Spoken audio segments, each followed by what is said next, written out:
నేనే రాజు, నేనే మంత్రి, నేనే యాంకర్. జోగేంద్ర తేజ నా కొడుకు లాంటివాడు. ఫస్ట్ టైం సినిమా తీస్తూ నాకు వచ్చి కథ చెప్పాడు. కథ వినగానే ఖచ్చితంగా ఇది మంచి హిట్ అవుతుందని చిత్రం అలాగా చిత్రంగా మా అనుబంధం ఇంచుమించు అన్ని సినిమాల్లోనూ నేను చేశాను. ఇందులో కూడా చీఫ్ మినిస్టర్గా చేశా. కొట్టడం అలవాటు అతనికి. ఈసారి హిట్ కొడతాడని ఆశిస్తాను. Thank you so much. అలాగే జోగేంద్ర లీడర్ సినిమాలో మేము కలిసి పనిచేసాం. ఫస్ట్ పిక్చర్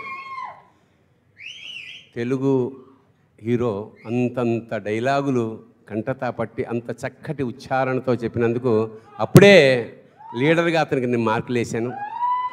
అంచెలంచెలుగా ఇది ఇవాళ బాహుబలి తర్వాత ఇవాళ తన బలమేమిటో చూపించడానికి వచ్చాడు. నేనే రాజు, నేనే మంత్రి.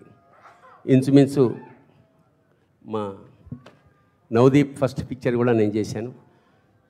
ఈ సినిమా కూడా నాకు కథ వినిపించినప్పుడు చెప్పాను, చాలా ఇంట్రెస్టింగ్గా ఉంది తేజ, ఖచ్చితంగా ఇది సెన్సేషనల్ హిట్ అవుతుందని. మళ్ళీ తేజ కొత్త తేజ అంటే కొత్త కొట్టుడు షురు అవుతుంది. Thank you. బర్లీ సార్ ఒక్క ముచ్చట చెప్పు బిడ్డ. అయితే సందువాన్లు ఉంటే మంచిదేనా? ఇది సందువాన్లు ఇక మనకున్నాయి కదా. సందువాన్లు ఈ పళ్ళల సంద అంటావా? పేస్ట్ తక్కువ అవుతుంది. అట్లా కాదు, అదృష్టం వస్తుంది అంటగా. అదృష్టం వస్తే అందరు పనులు వేయరు. అదృష్టం మనకు కాదు, డెంటల్ డాక్టర్లకు వస్తుంది. మంచిగా చెప్పినావు సార్. గట్ల డిసైడ్మెంట్ చేస్తే లష్కర్ రూపాయలు అయిపోతాయి. Thank you.